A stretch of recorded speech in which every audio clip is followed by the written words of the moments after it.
گاؤں کے کنویں میں عجیب ماجرا ہوا کہ جو ڈول بھی کنویں میں ڈالا جاتا واپس نہ آتا، جبکہ رسی واپس آ جاتی۔ سارے لوگ خوف زدہ ہو گئے کہ اندر ضرور کوئی جن جنات ہے جو یہ حرکت کرتا ہے۔ آخر اعلان کیا گیا کہ جو بندہ اس راز کا پتہ لگائے گا اس کو انعام دیا جائے گا۔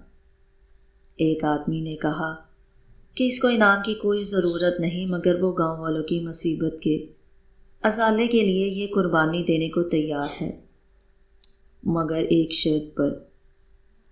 شرط یہ ہے کہ میں کنویں میں اسی صورت اتروں گا جب رسا پکڑنے والوں میں میرا بھائی بھی شامل ہوگا۔ اس کے بھائی کو بلایا گیا اور رسا پکڑنے والوں نے رسا پکڑا اور ایک ڈول میں بٹھا کر اس بندے کو کنویں میں اتار دیا گیا۔ اس بندے نے دیکھا کہ کنویں میں ایک بندر بیٹھا ہوا ہے جو ڈول سے فوراً رسی کھول دیتا ہے۔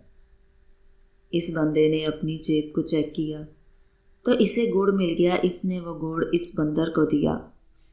بندر اس سے مانوس ہو گیا۔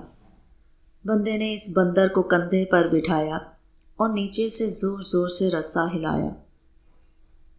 گاؤں والوں نے رسا کھینچنا شروع کیا اور جو ہی ڈول اندھیرے سے روشنی میں آیا، وہ لوگ بندر کو دیکھ کر دہشت زدہ ہو گئے کہ یہ کوئی آفت ہے جس نے اس بندے کو کھا لیا ہے اور اب اوپر بھی چڑھ آیا ہے۔ وہ سب رسا چھوڑ کر سرپٹ بھاگے، مگر اس بندے کا بھائی رسے کو مضبوطی سے تھامے اوپر کھینچنے کی کوشش کرتا رہا تاکہ وہ کنارے تک پہنچ گیا۔ کنویں سے نکل کر اس نے بندر کو نیچے اتارا اور لوگوں کو اس بندر کی کارستانی بتائی۔ پھر کہا کہ میں نے اس لیے اپنے بھائی کی شرط رکھی تھی کہ اگر میرے ساتھ کنویں میں کوئی انہونی ہو گئی تو تم سب بھاگ نکلو گے، جبکہ بھائی کو خون کی محبت روکے رکھے گی۔ یاد رکھے کوئی لاکھ اچھائی کرے مگر خونی رشتے آخر کار خون کے رشتے ہی ہوتے ہیں، ان کی قدر کریں۔